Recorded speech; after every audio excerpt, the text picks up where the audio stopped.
Sachez que vous allez pouvoir rester au lit ce Black Les habitants de toute la région vont se rendre en ville à l'occasion de ce vendredi noir. Meilleur chiffre de...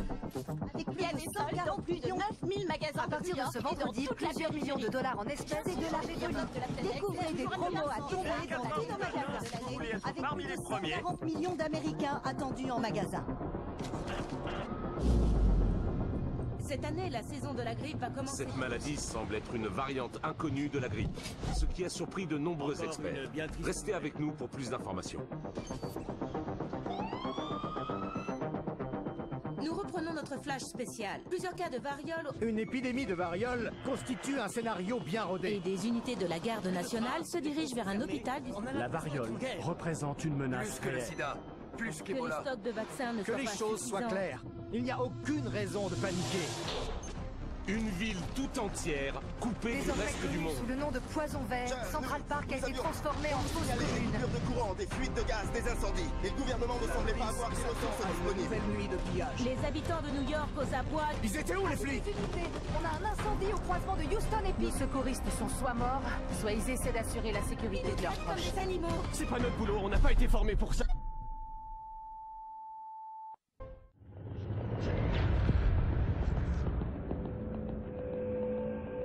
Ce que vous voyez là, c'est le virus de la variole. L'un des pathogènes les plus mortels au monde. Pendant des siècles, il a contribué très efficacement à contrôler la population humaine. Mais évidemment, les temps changent. Et parfois, Dame Nature a besoin d'un petit coup de pouce pour améliorer ses créations. Par exemple, pour les accélérer. Ou bien alors, les rendre encore plus contagieuses. Ou plus mortelles.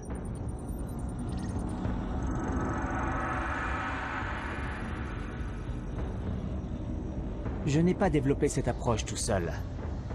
Mon ami Vitali est un véritable pionnier dans ce domaine. Et l'idée de déconstruire le génome existe depuis des années.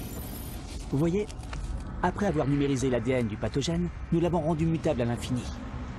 Nous pouvions créer des milliers de variantes virtuelles dans le même temps qu'il fallait auparavant pour amener à maturité une seule génération en conditions de labo. Nous pouvions choisir les combinaisons les plus efficaces et les concrétiser. C'est comme ça qu'on fabrique un virus tueur. Vous mélangez le code génétique d'autres maladies et vous augmentez la létalité et la virulence au maximum. Idéalement, je visais un taux de létalité de 90%.